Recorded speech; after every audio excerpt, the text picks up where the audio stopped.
À l'heure où le XXe siècle s'achève et où le monde entre dans un nouveau millénaire, les traditions ancestrales sont partout menacées.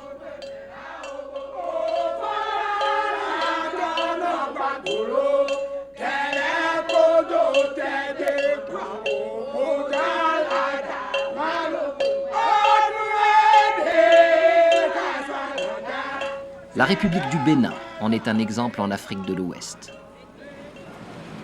Le Bénin est un pays de 5 millions d'habitants et l'on peut entendre plus de 50 dialectes différents dans les rues. Dans la ville portuaire de Cotonou, le monde moderne approche à grands pas.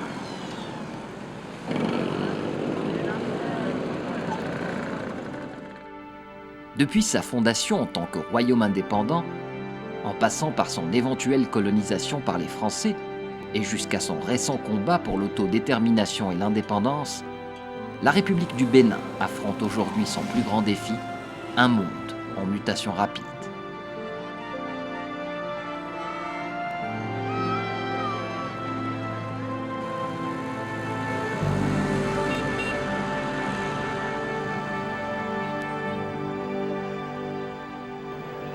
Au cœur de la République du Bénin se trouve la cité d'Abomey, capitale de l'ancien royaume du Dahomey.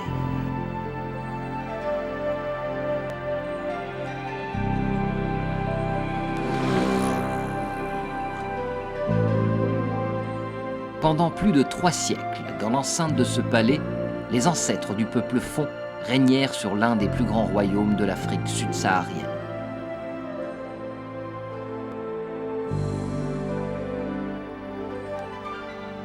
Aujourd'hui, ce palais sert de centre de cérémonie au peuple Fon et abrite le musée d'Abomey.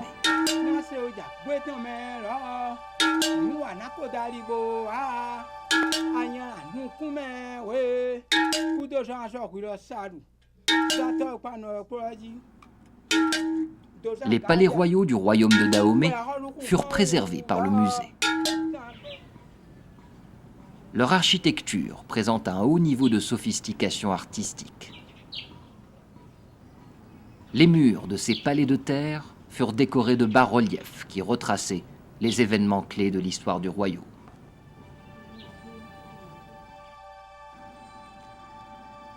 Telles de petites fenêtres à travers lesquelles nous entrevoyons la culture Fon, ces bas-reliefs nous racontent des histoires vivantes qui, ensemble, forment un héritage culturel unique. Héritage toujours transmis de génération en génération par la tradition orale.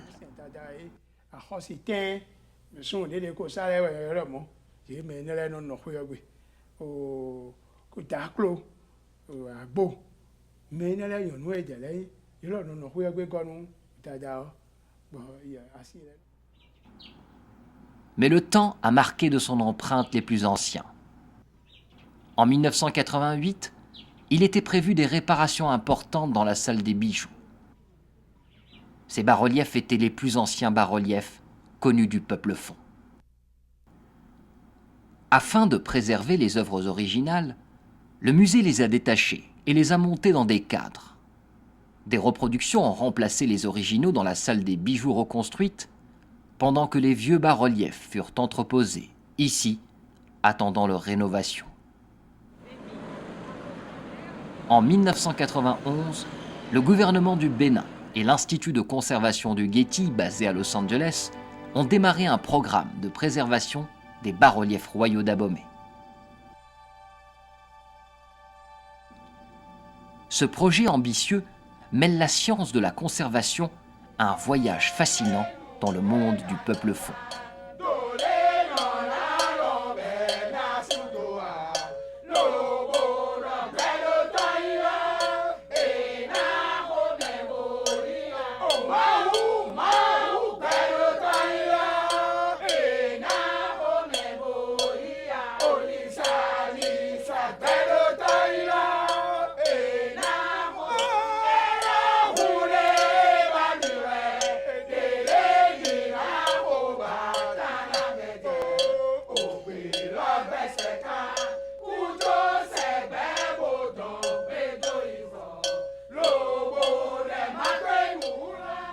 Le royaume du Dahomey, occupaient la plupart du territoire de la République du Bénin actuelle.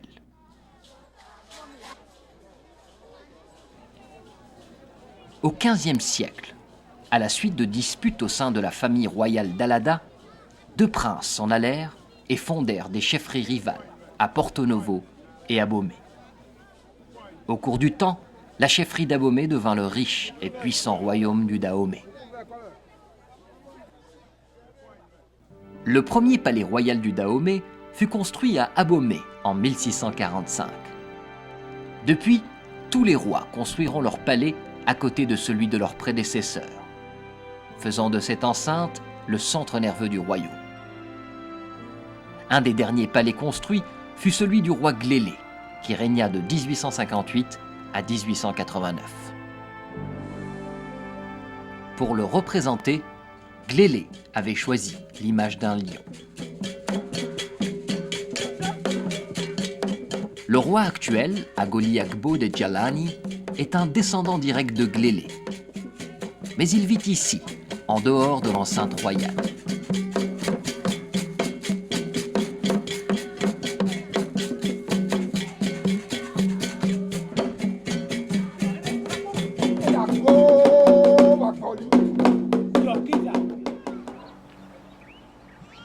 En 1985, le musée d'Abomey et les palais royaux ont attiré l'attention internationale lorsqu'ils furent classés par l'UNESCO comme site de patrimoine mondial en péril.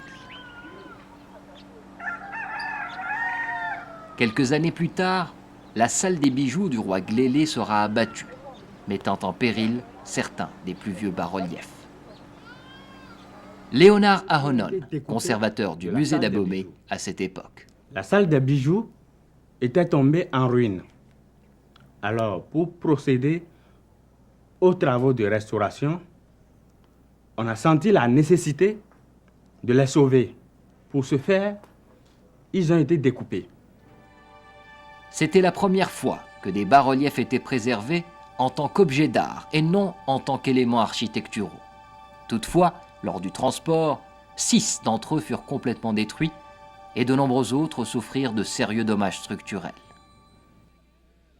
À l'automne 1993, une équipe de l'Institut de conservation du Getty, dirigée par Leslie Rayner et Francesca Piquet, lança la première campagne de préservation à Abomey, sur invitation du gouvernement du Bénin. Pour les Béninois, le détachement des bas-reliefs du mur a marqué un tournant dans la préservation de leur héritage culturel, comme le constate la directrice du département du patrimoine culturel, Rachida de Sousa. Et le GCI donc, a été l'une des institutions qui a répondu favorablement à cet appel et qui nous a en quelque sorte encouragés à entreprendre une formation et une conservation d'abord de prévention et à long terme de ce type d'éléments sur le site. Regarde la structure, il va falloir coucher celui-ci avant de le transporter. Il est en morceaux. Avant de déménager les bas-reliefs vers le studio, certains d'entre eux ont nécessité des traitements d'urgence. Ce fut le premier pas dans le projet de conservation. La première opération, c'est enlever la poussière. Le problème ensuite, c'est de s'occuper de la peinture qui s'écaille. On peut fixer les écailles avec une émulsion adhésive, ou on peut utiliser de la terre passée au tamis fin qu'on peut introduire avec un pinceau derrière les écailles. Après ça, le bas-relief est prêt à être doublé avec du papier japonais et à être transporté. Au Bénin, personne n'avait jamais conservé un bas-relief en tant qu'objet de musée. Le défi était de traiter 50 bas-reliefs qui étaient lourds, fragiles et dans des états variables de détérioration. Dans le pire des cas, les panneaux fragmentés devaient être réassemblés, morceau par morceau.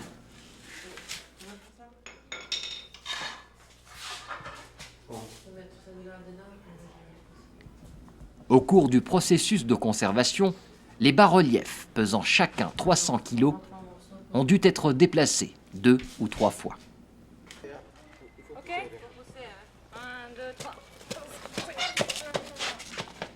L'équipe de conservateurs a fabriqué un faux bas-relief pour tester le chariot et le système de poulie avant de transporter les originaux.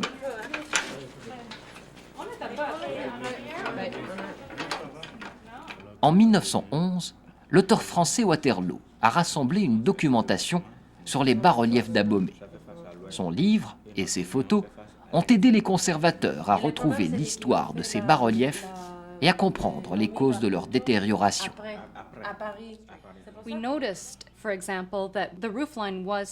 Nous avons constaté, par exemple, que la pente du toit était changée. D'un toit avec une pente très raide qui descendait presque jusqu'à par terre, il est devenu beaucoup plus haut, ce qui a laissé les bas-reliefs exposés aux intempéries.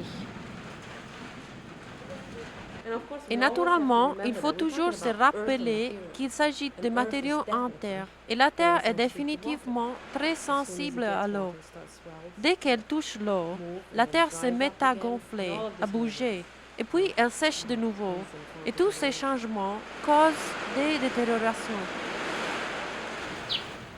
L'étude de l'environnement dans la région a aidé l'équipe du Getty à déterminer un plan de traitement approprié pour les bas-reliefs.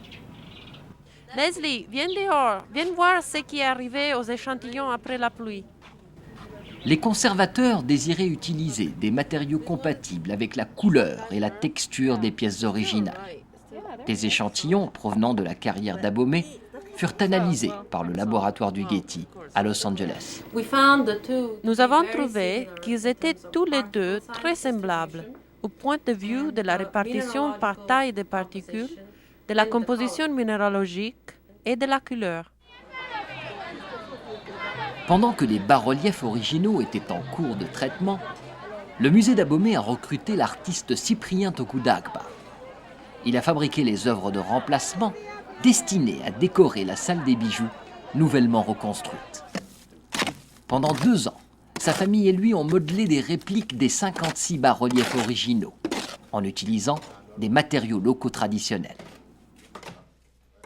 Dans l'ancien temps, nos ancêtres rois, s'ils veulent commander des bas-reliefs sur les temples ou bien sur les musées, c'est avec ça qu'on de palme, on met ça dans la terre et on pétrit la terre avec ça. Si on arrive à finir les bas-reliefs, c'est la plus frappe les motifs sans ne se dissout pas comme la terre naturelle. Pendant que les conservateurs travaillent sur les bas-reliefs anciens des palais royaux d'Abomey, Cyprien remet en valeur une tradition primordiale de la culture fon.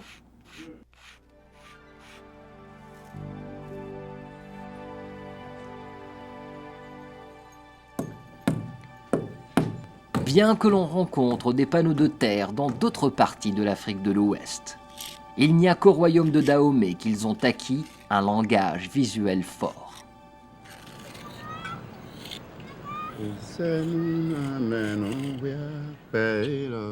Mais quelles sont les origines des bas-reliefs royaux d'Abomey? Dans une culture qui n'avait pas d'écriture formelle, la tradition orale tient lieu de réponse.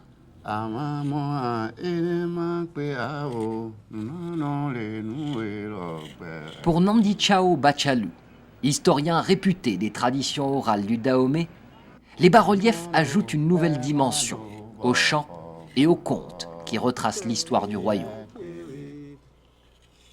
Les rois allaient aussi à la guerre et il avait promis, les guerriers qui promettaient de venir contre notre pays et ne peuvent pas nous vaincre. Et nous pouvons facilement les recevoir. Je sais que c'est l'aigle qui attaque sa proie et l'emporte dans l'air. Nous serons comme l'aigle et nous les emporterons très haut.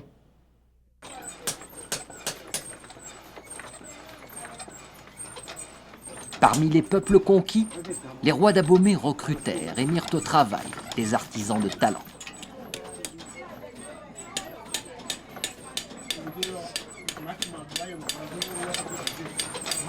Et nous avons ici son représentant. Le représentant Akati. Ceci est la maison des Akati, une famille de forgerons. Leurs ancêtres furent amenés à Abomey pour forger des métaux précieux pour les rois. Le meilleur exemple de leur artisanat est ce dieu de la métallurgie, Gu, sculpté pour le roi Glélé au milieu du XVIIIe siècle.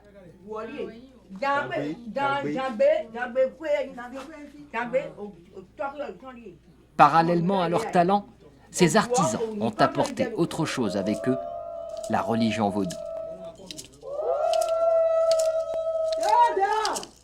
De nouvelles divinités furent introduites à Abomey par les captifs de guerre, étendant ainsi le panthéon local et faisant d'Abomey un carrefour d'énergie sacrée. L'historien Joseph Adande pense que les bas-reliefs furent d'abord créés pour les temples vaudous et que les rois ont adopté cette forme d'art religieux à leurs propres besoins. Chaque fois que les rois du Dahomey allaient en guerre, ils ramenaient dans leur royaume ce qu'il y avait de meilleur. Et c'est ainsi qu'ils ont ramené dans l'ancien royaume du Dahomey un certain nombre de divinités. Dassa, par exemple, ils ont ramené une esclave qui avait donc dans ses bagages le dieu qu'elle vénérait.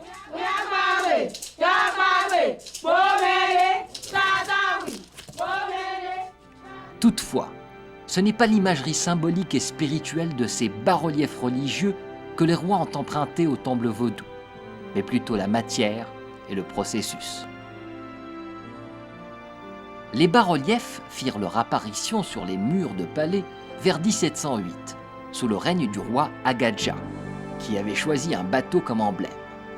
Il fut le premier roi du Dahomey à avoir des contacts avec les Européens, qui arrivaient sur la côte africaine en bateau.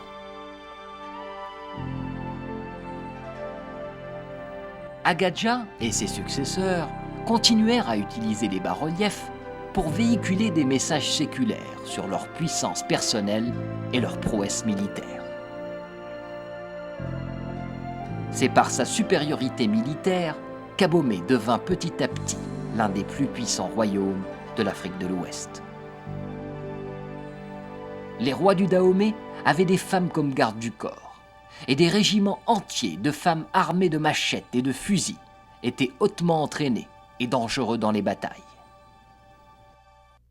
Une Amazone a dit « J'ai entendu que le roi veut construire temple Tchétchan avec du sang humain. Armée d'une houe et d'une épée, elle a vidé les entrailles du premier guerrier qu'elle a rencontré. Ensuite, elle a mis de la terre dans son ventre et elle l'a mélangée avec du sang humain. » Les femmes soldats n'étaient qu'un des moyens utilisés par le roi Agadja pour étendre le royaume du Dahomey. Pendant son règne, il conquit les deux chefferies importantes d'Alada et de Ouida et les incorpora à son territoire.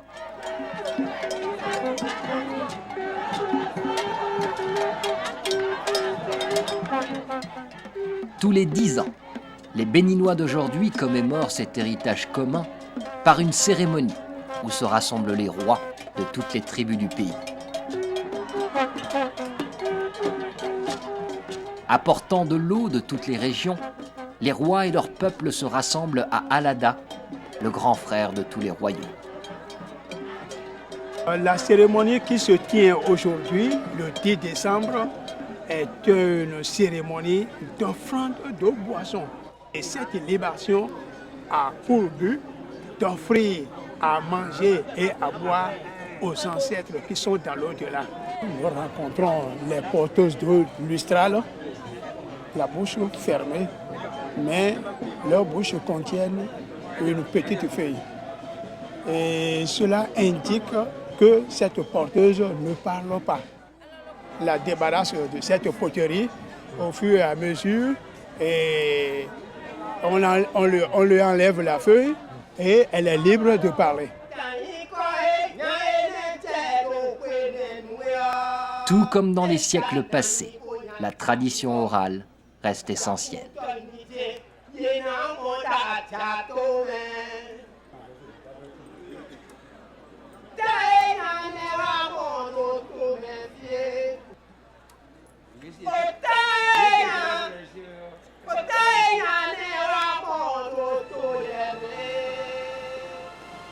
En même temps que la conquête d'Allada donne au roi Agadja le contrôle du berceau spirituel d'Abomey, l'annexion de la ville côtière de Ouida le mit en contact avec la mer, les Européens et un nouveau commerce lucratif.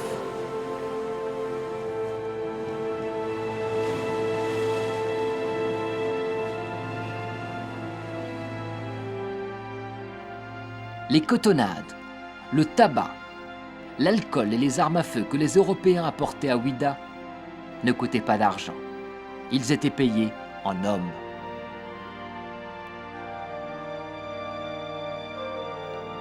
Le Dahomey expédie en moyenne 10 000 prisonniers par an à travers l'océan pour fournir la main-d'œuvre pour les mines et les plantations du Nouveau Monde.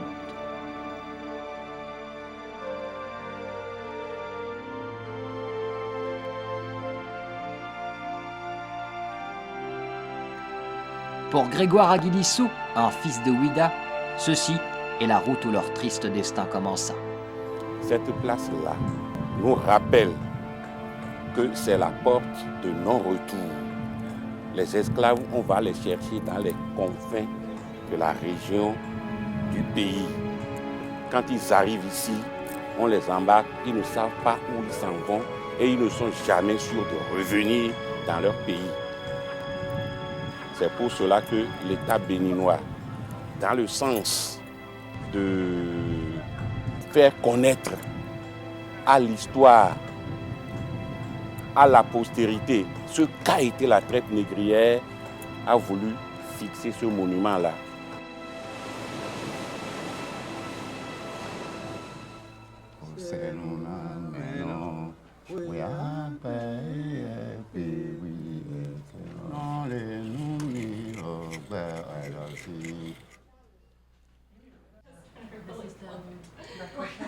Après des semaines de travail méticuleux, les conservateurs commencent doucement à dévoiler la création originale des artistes. Dans ce cas, on a couvert la base avec un support ajouté. Ce support ajouté couvre une partie de la niche originale. Maintenant, Francesca peut commencer à identifier les parties d'origine des bas-reliefs et à enlever les matières étrangères qui couvrent l'image.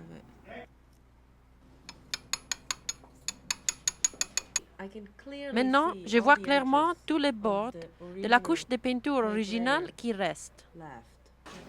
Bien qu'aujourd'hui les conservateurs s'efforcent de minimiser les interventions, parfois un cadrage endommagé a besoin d'un important renforcement structurel.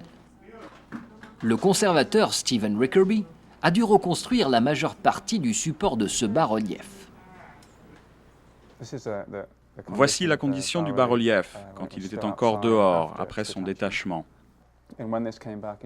Quand nous l'avons ramené dans le studio, nous avons enlevé beaucoup de fragments de la partie inférieure, comme la jambe, le torse, le fusil et cette jambe-là, en laissant la partie inférieure du relief pratiquement nue jusqu'à la base. Stephen va travailler quelques semaines pour stabiliser la structure de ce bas-relief. Ensuite, il va replacer les fragments dans leur emplacement d'origine.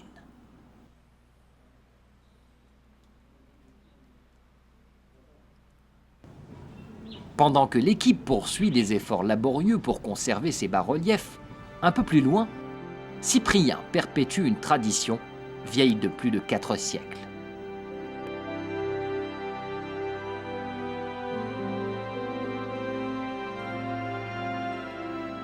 Je suis aussi fort que le bison, car je peux détruire les chasseurs qui me poursuivent et ramener ma fierté dans mon pays. Ce sont là les mots du roi Guézo, le petit-fils d'Agadja. Ils marquent un tournant dans l'histoire du peuple fon. En 1818, le roi Guézo hérita d'un royaume bien plus faible qu'il ne l'était un siècle auparavant. Pendant ses 40 ans de règne, Guézo mit fin à la dépendance économique du pays vis-à-vis de la traite des esclaves et il posa les bases d'une économie moderne au Dahomey. Guézo encouragea la production d'huile de palme et d'autres produits agricoles. Il fut capable de créer une nouvelle identité et une puissance nationale. Le fruit national, c'est national ceci, ce n'est pas importé. Et quand le roi Guézo a fait cette victoire, il a demandé la réunion de tout le peuple à la devanture du palais et il a dit au peuple, le peuple n'était pas libre, le peuple était comme des oiseaux qui n'avaient pas de perchoir. Et maintenant, j'ai semé la liberté. Notre liberté est comparable à une poterie perforée de nombreux trous.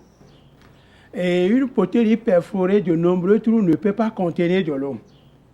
Et pour donner l'exemple, il a dit, si chacun de vous, les fils du pays, arrive à boucher chacun un trou de son doigt, chacun un trou de son doigt, chacun un trou, et si on y met de l'eau, elle va contenir. Et c'est le signe de l'union fait la force.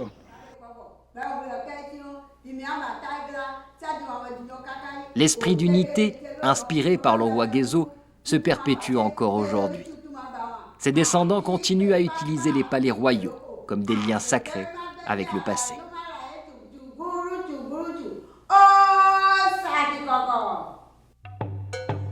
Ce qui était autrefois réservé au roi divin est à présent ouvert à tous et incarne l'héritage culturel du peuple fou.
La formation du personnel de musée du Bénin est tout aussi importante que le travail pratique de conservation. Ainsi, ils pourront poursuivre le travail après le départ des conservateurs du Getty. Et comme ça, on peut même travailler ensemble pendant les cours, mais il y a une personne qui est... Je voudrais que vous mettiez vos doigts là, où vous sentez que ce n'est pas la largeur maximum, et puis vous les ramenez. Faites bien attention de ne pas vous couper un doigt, parce que la pellicule ne réagit pas bien au sang. C'est le premier pas de la façon de procéder. D'abord, on développe la pellicule, ensuite on tire une épreuve par contact, et après on fait un agrandissement. La documentation photographique est essentielle dans un processus de conservation. C'est pourquoi Suzanne Middleton donne un cours de photographie technique aux membres de l'équipe. Nous faisons très attention aux détails de leurs conditions. Notre nomenclature utilise les bandes de couleurs, les graduations de gris, l'échelle en centimètres et une description numérique avec indication du mois et de l'année et si c'est avant ou après traitement de conservation. Les bas-reliefs en cours de conservation sont ceux du palais du fils du roi Guézo, le roi Glélé.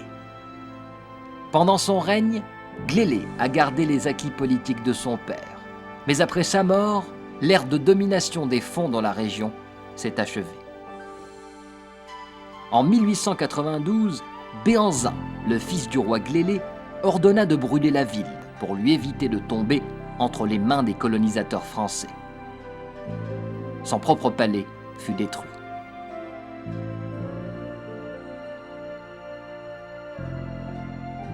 Béhanzin se comparait à un requin.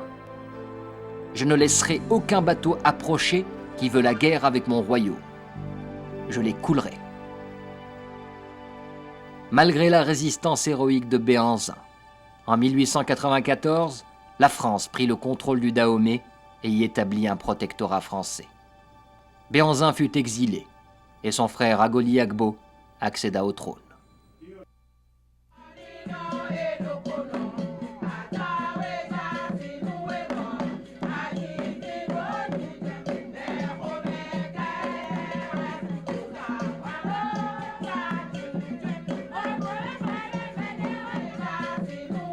Il prit le balai comme symbole. pour montrer qu'il n'avait pas peur de balayer ses ennemis, qu'ils viennent de l'intérieur ou de l'extérieur du royaume.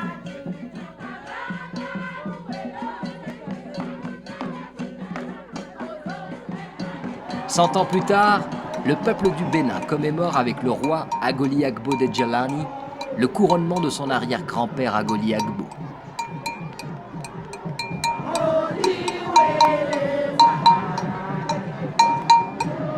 Constant Sanson, un membre de la famille royale. Ça a pris place depuis que le Agoli Agbo Ier est devenu roi du Dahomey. Donc, il s'est dit, je vais commémorer cette cérémonie parce que ce n'est pas facile, ça n'a pas été facile à cause de la guerre des colonisateurs de monter au trône parce que tous les palais sont cassés. Il a dû tout refaire. Il s'est dit, oh, je vais fêter cet événement. C'est une victoire que après toute la guerre, on ait pu obliger le blanc à accepter que nous continuions à faire nos traditions.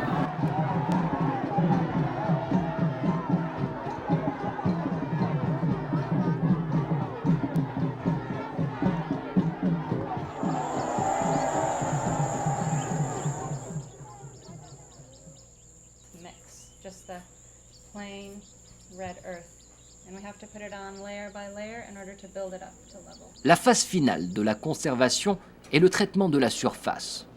Le but des conservateurs à ce stade n'est pas de cacher leur travail, mais de le laisser apparent aux spectateurs, tout en gardant visibles les traces du temps.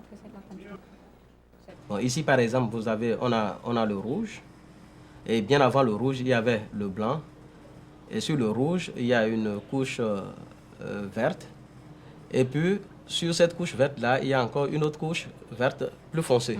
Chaque fois que la surface est dégradée, les gens viennent renouveler la couche de peinture. Après la 5e campagne de terrain du projet d'Abomey, Dorothée, Justin et Léonard sont prêts à effectuer seuls les traitements de conservation des bas-reliefs. Bientôt, ils formeront à leur tour d'autres personnes. 1, 2, 3.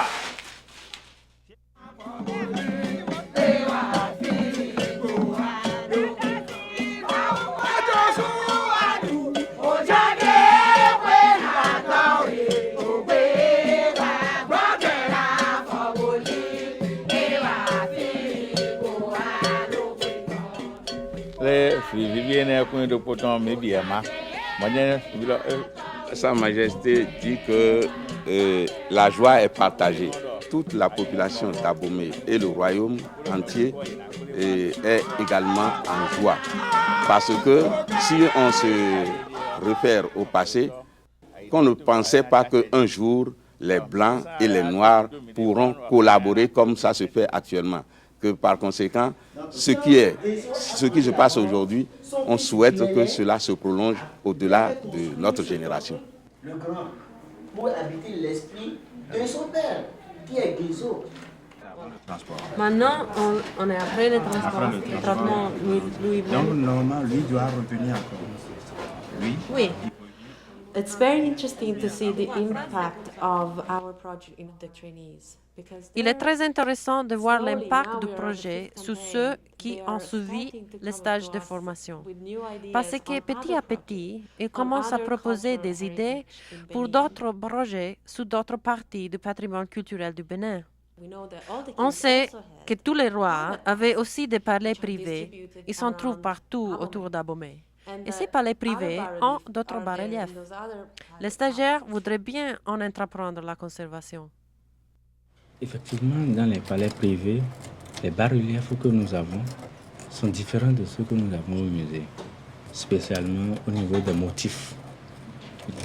Donc, il importe qu'après ce travail, qu'on engage une action en direction de ces bas-reliefs pour leur sauvegarde, pour qu'ils n'existent pas seulement dans les photos ou bien dans les ouvrages, mais qu'ils soient conservés effectivement comme ceux-ci. Et nous avons eu également une formation sur le pouvoir des sels, sur les bas-reliefs. Cela également peut être appliqué sur les murs à Kétou. Et je dirais que le travail que nous avons fait ensemble, c'était bien, c'était passionnant. Maintenant, ça a rajouté un plus, ça m'a donné un plus. à ma formation. Tirer. Quand je serai sur la pente, il faut tirer, il faut freiner. C'est ça que je dis.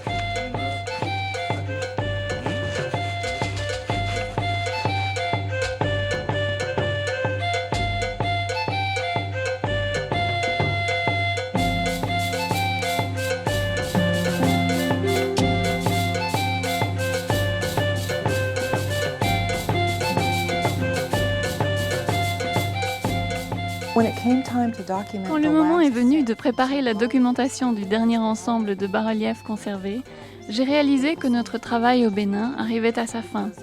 Mais en même temps, il commençait à peine parce que nos collaborateurs béninois, Justin, Dorothée et Léonard, mettaient en route leurs propres projets.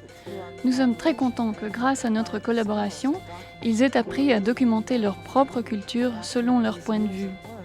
À l'issue de ces années de travail, nous allons laisser un ensemble de bas-reliefs que non seulement les habitants du Bénin viendront voir, mais aussi tous ceux qui viendront visiter le musée. La salle des bijoux reconstruite est maintenant décorée des répliques des bas-reliefs originaux. Le bâtiment adjacent abritera les bas-reliefs qui viennent d'être préservés. Les fenêtres là-bas, vous allez les ouvrir. Les bas-reliefs étaient tellement importants pour nous parce qu'ils sont nos histoires, une histoire qui est racontée sur les murs. C'est pourquoi nous les conservons et nous les conservons comme patrimoine culturel.